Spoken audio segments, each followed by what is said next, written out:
Powerful theme in literature is the deception of people who probably should have known better. In the Bible, there's Eve being convinced that eating the fruit of the tree is in her best interests.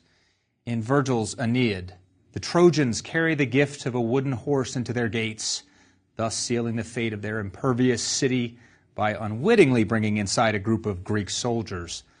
In Shakespeare's Othello, a single misplaced handkerchief was all Othello needed to be convinced that his wife was unfaithful. And in Mark Twain's The Adventures of Tom Sawyer, the protagonist convinces Ben Rogers, Billy Fisher, Johnny Miller, and a string of other boys just how much fun it is to paint a fence. And he even lets them pay for the privilege to do it. Many of us know people like Johnny Miller or Othello, people who are a bit too willing to believe. Does modern research support the idea that some people are more likely to be tricked or, for something less dramatic, convinced? The answer is an unequivocal yes. Returning to the attic model created for this course, the first T refers to characteristics of the target being influenced. Research indicates that some targets of influence are more suggestible than others. If you happen to be someone who's been called gullible in the past, or maybe you know someone who has, then knowledge and acceptance of that personal characteristics can help you escape being a victim of an influence expert with bad intentions like Bernie Madoff. In our last lecture, we discussed characteristics of agents that made them more likely to be able to influence. Now we're shifting to the target and examining what makes them more likely to be influenced. If you recall from the first lecture, Solomon Asch of Swarthmore College conducted a series of important experiments on social conformity. These experiments showed that people who found themselves amidst others who claimed something obviously false, line A there, that's the one that matches, they would sometimes go along with the group and say out loud things they did not believe. But some of the subjects in these famous experiments would even come to believe something that their eyes weren't seeing. Videos from the original Asch experiments show people truly doubting their own vision. And as mentioned in the first lecture of this series, some people are more likely to be concerned about and try to adhere to group norms. Those people are called collectivists. Collectivists value their connections with the group and will subsume their individual preferences and feelings to the good of the group. Collectivism varies across individuals and across cultures. Certain countries have cultures that promote a higher level of collectivism among their citizens. Countries with high levels of collectivism include Japan and Korea. Countries with low levels of collectivism include the United States, Canada, and Australia. At these extremes, we would observe differences in the way that participants behave in conformity experiments like Asch's. So the first target characteristic is the cultural characteristic of collectivism. Collectivists will be more likely to be influenced by others within their group in order to preserve harmony and consensus within the group. The second characteristic of targets that's relevant to persuasion is suggestibility. Suggestibility is basically synonymous with gullibility. It's a person's willingness to accept messages from self or others.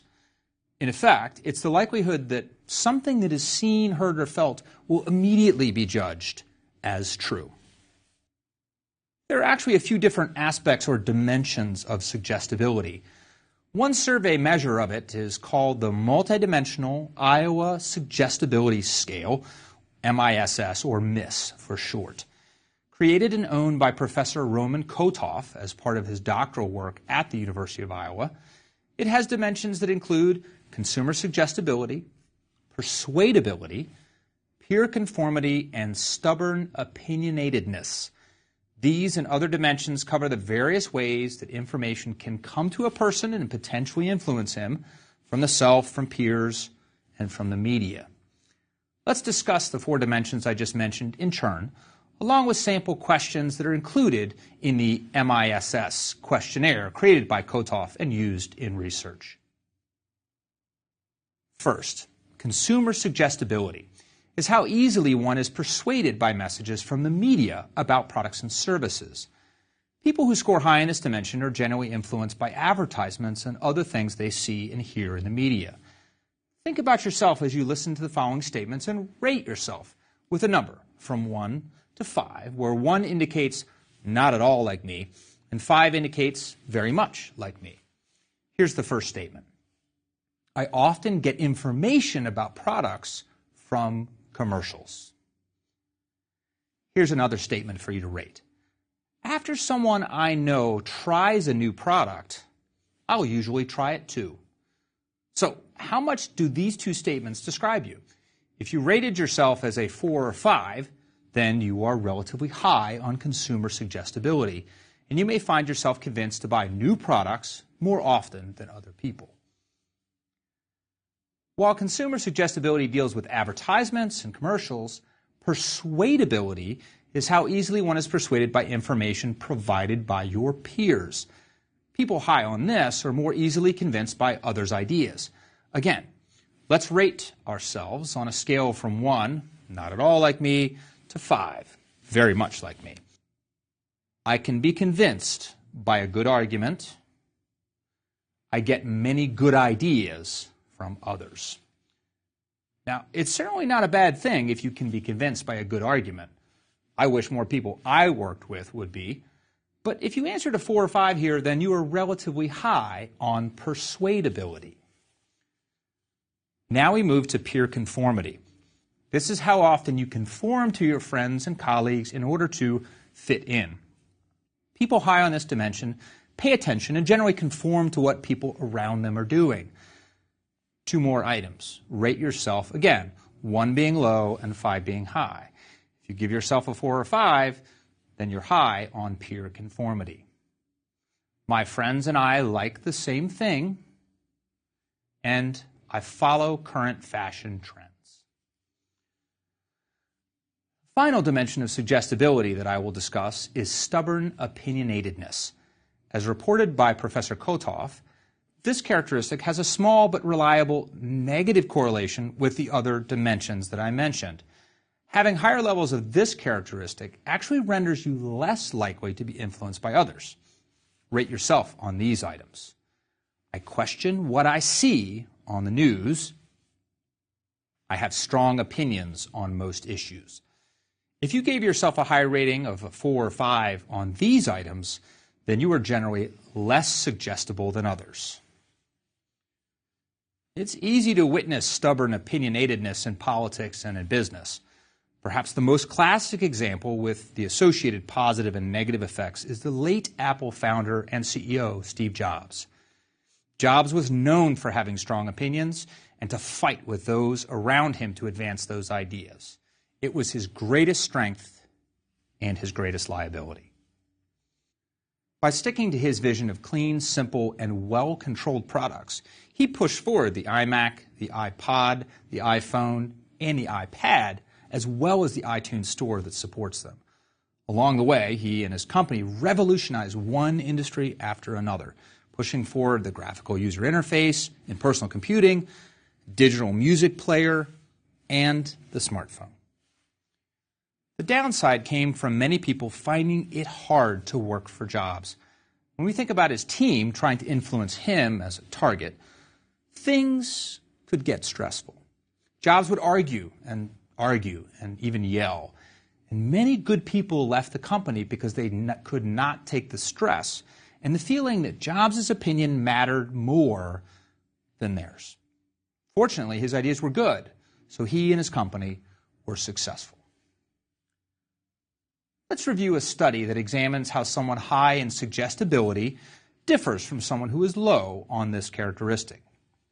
Martin Brunn and his colleagues from Ruhr University Bochum in Germany examined the relationship between suggestibility and acceptance in an ultimatum game. Before research participants played the game, they answered a portion of the suggestibility survey. Then they played. The ultimatum game is used in many decision-making studies and involves two players who interact to decide how they would share money given to them. The typical sequence goes like this. You are told that your partner is being given 10 money units. He offers you some percent of that amount. You can refuse, in which case no one keeps any of those units. Or you can accept, in which case you both keep the proposed sums. Now, more concretely in this study, let me walk you through what would happen if you were a subject. You would be seated at a computer screen and told to watch the screen. The screen would indicate that you and a partner, pictured and named on the screen, somehow find 10 euros on the street. Your partner picks it up and suggests how the money will be split. On the next screen, you can either accept or reject that offer. Again, if you accept, you're told you earn that money. If you reject, neither of you gets any money. At the end of the experiment, you are rewarded with an amount that reflects what you decided to keep during the game. So there is a real-world consequence in terms of the money you receive. As you might imagine, in this ultimatum game, a 50-50 split is considered fair, and everyone agrees. The interesting question is what happens when the proposed split is not fair, say 7-3. Your partner keeps 7 euros, you get 3. 8-2, or even 9-1. Are you willing to say no, even though it means you don't get anything, just because you think it's unfair and you don't think the other person should keep any money? In the study by Brun and colleagues, they found that suggestibility did not matter in the fair split condition. After all, everyone agreed when the split was 5-5. Suggestibility also did not really matter in the 7-3 split condition either. But in the most unfair situations, when the partner offered an 8-2 or a 9-1 split, people with higher suggestibility were much more likely than others to say yes to that ultimatum. In other words, those high in suggestibility were willing to acquiesce to what is clearly an unfair proposal. What would you do? In this study, only 16% of subjects agreed to the 9-1 offer, but the majority of that group were high in suggestibility. So the answer to what you would do probably depends on how you answered the questions that I posed to you earlier. If you were more suggestible, then you were more likely to take an offer, even if it is unfair. Let's think about this finding a bit more broadly. When an opportunity comes up to influence someone and you are the agent, how likely you are to succeed will depend not just on you, but on your target as well. If your target is more suggestible, then you're more likely to win, even if what you're asking isn't really fair. If your target is low on suggestibility, then you may not win, even if you are a master at wielding influence. This reinforces the idea that the success of influence is determined by multiple factors, and you cannot guarantee success every single time. So far, we've looked at two characteristics that make a target more or less susceptible to influence: collectivism and suggestibility. Now, let's turn to another important target characteristic: age. Why would age be associated with influence success? The reason is that both younger adults and much older adults are more susceptible to influence. Let's begin with kids. It's commonly believed that children and adolescents are poor critical thinkers and will be more likely to conform with their peers. This is why the answer to your question to your teen child, "Hey, if Bobby jumped off a cliff, would you?" may not be what you want to hear. Does research support the idea that younger adults are more likely to go along with their friends? Psychologists Lawrence Steinberg and Catherine Monahan, both from Temple University, examined how resistant people were to peer influence. For this survey, participants were given pairs of opposing statements and asked to pick which statement described them better. For example, which of the following two statements is more true of your behavior? Some people go along with their friends just to keep their friends happy, or other people refuse to go along with what their friends want to do, even though they know it will make their friends unhappy. The researchers administered the survey with many items like this, along with some other tests, to 3 different samples of people, totaling nearly 4,000 respondents, and they were diverse in all ways, including age. What they found was that preteens and teens were particularly less resistant to peer influence. In other words, they were not able to resist. Now, being able to resist influence began increasing in the teen years and increased gradually each year until about age 20, where it leveled off. So it appears that there really is something to the idea that the preteen and early teen years are filled with concerns about fitting in with peers, and they're more likely to comply. Leaving the kids behind, let's turn to older adults. Natalie Denberg and her colleagues at the University of Iowa and the University of Southern California were concerned about the rising number of fraud cases that appear to occur with older adults. We seem to see news stories every day about an older adult being taken advantage of by an unscrupulous salesperson, or maybe even by their relatives. Is it really the case that older adults are less able to detect lying and deceit? Denberg's work relies on what has been called the frontal lobe hypothesis of aging. This hypothesis suggests that as people age, changes occur in the prefrontal brain structures that undermine fundamental cognitive functions related to decision making. In some adults, these changes are disproportionately high.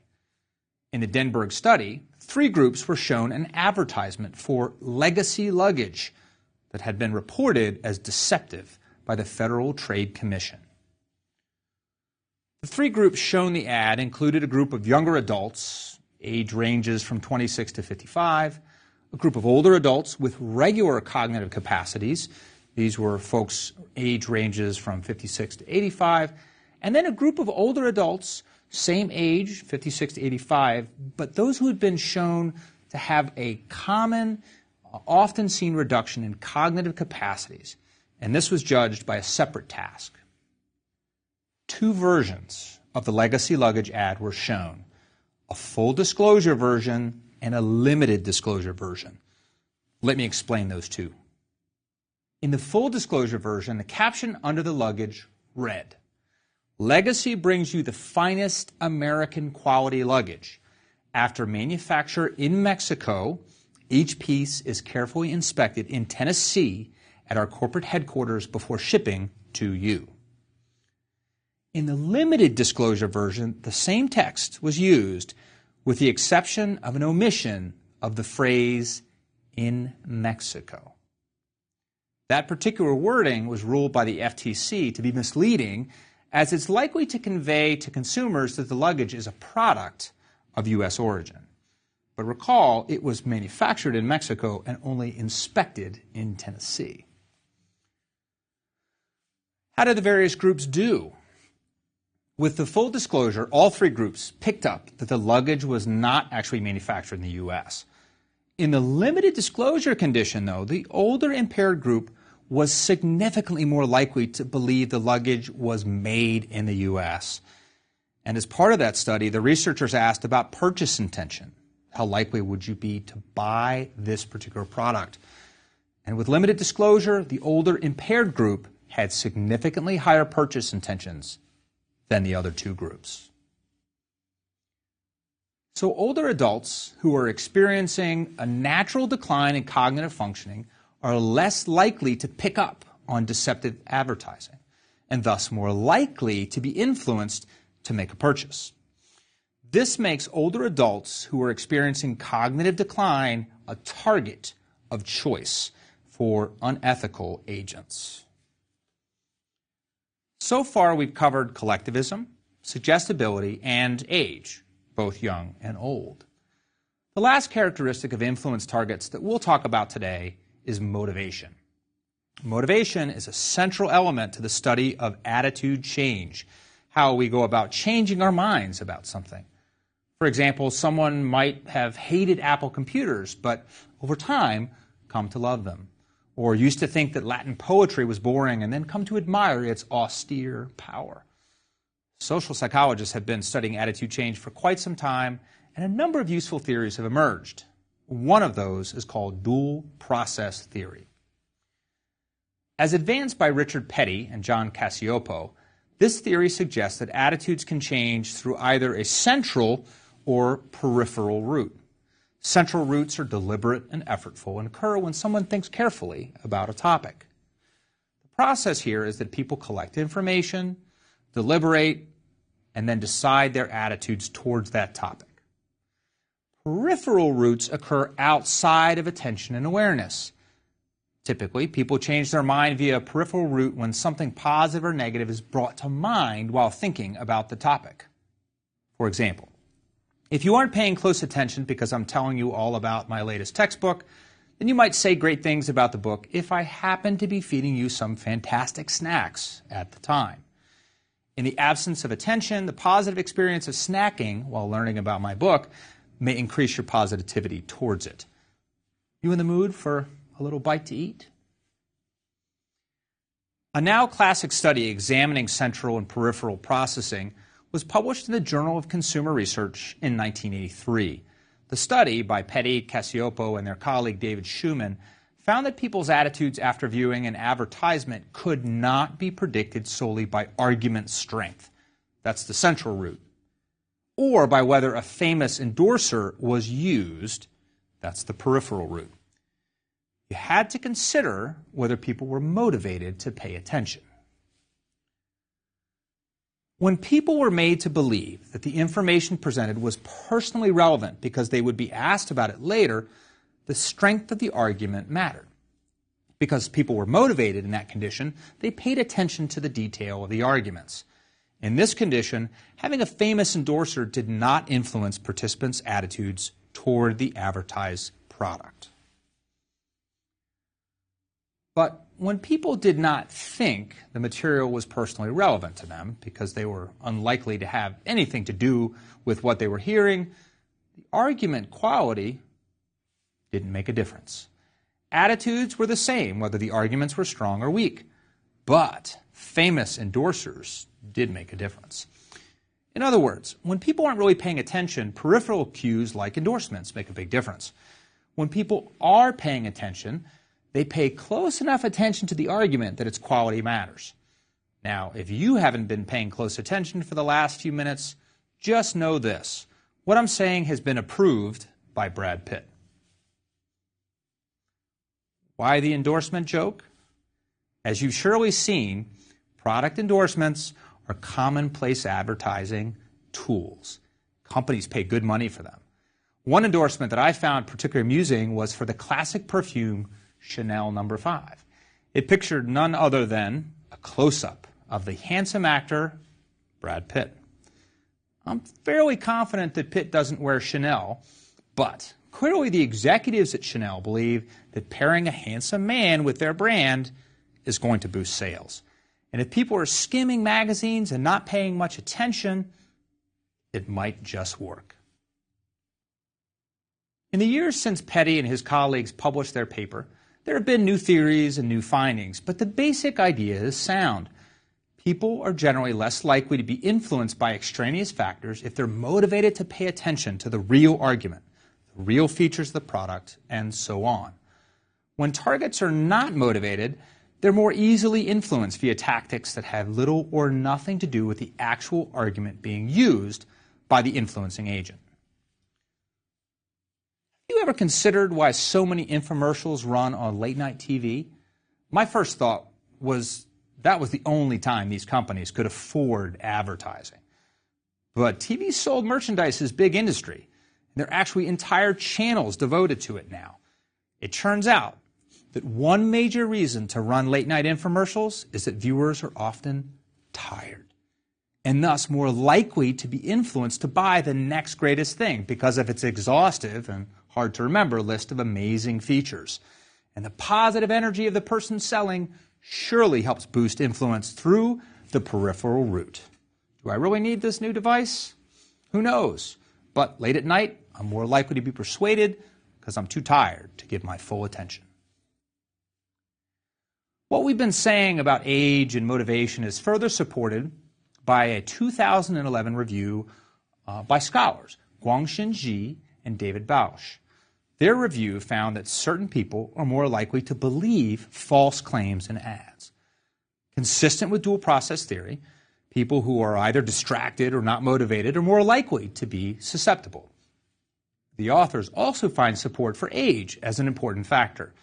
Memory deficits in older adults increase the likelihood that a deceptive ad will be believed. In this lecture, we've discussed characteristics of targets that make them more susceptible to influence, including deceptive influence that we find in misleading advertisements. Of course, whether a particular influence attempt works will depend on other factors that we discuss in other lectures, such as the characteristics of the agent, the tactic, and the context. But all other things equal, the easiest person to influence is someone who is collectivistic, suggestible, either quite young or quite old, and someone not particularly motivated to pay close attention. This is incredibly important information to have. It can help you better understand if you or one of your loved ones is more likely to be influenced. Having that knowledge can help you thwart an influence attempt when it is against your best interest. What can you do to be less susceptible to influence, particularly if you discover you're prone to it? Stephen Greenspan, in his book, The Annals of Gullibility, offers 4 suggestions. First, he argues, make it a point to avoid acting impulsively. Don't make big decisions without sleeping on it. Second, design your own situations to avoid being pressured. Don't shop in stores with pushy salespeople, or just shop online instead. Third, accept that you don't know everything. By this, Greenspan, I think, is suggesting that you should be willing to ask lots of questions and do additional research before you believe a particular claim. Don't assume that what you have been given as information is all you need to know. Do additional research. And fourth, Greenspan encourages people to become more socially aware, paying careful attention to some of the characteristics and ploys of influence agents that have bad intentions. Consistent with Greenspan's suggestions, the first thing I will suggest for you to do as you reflect on this lecture is figure out if you are high on suggestibility. A short 21-item version of the MISS scale is available for free online. Take the test to find out where you rank on the various dimensions of suggestibility. If you're high, then you should be extra vigilant about overbuying or following friends into purchases that you don't really need. You should also be mindful. Be willing to walk away from a store before you choose to buy. And definitely don't shop when you're tired or hungry. The second thing I will suggest is particularly important if you're an older adult who's noticed a difference in your memory and processing speed. Now, this is something we should all practice regardless of age. Here is my advice. When you're about to make your next purchasing decision, step back. Take some extra time. If someone pushes you to make a decision quickly, you might ask, if you're really concerned with my best interests, then why are you in such a rush to close the sale? Before making big purchases or big decisions, get second opinions from people who have less of a vested interest in closing the deal. If you see something advertised and it appeals to you, do some secondary research in places like Consumer Reports before buying. In this lecture, we've discussed targets of influence and how it's important to consider them as part of any influence effort. In the next lecture, we'll get to the second T of the ADDIC model, and that's the really fun bit. We'll be talking about the actual influence tactics that we use to get our way.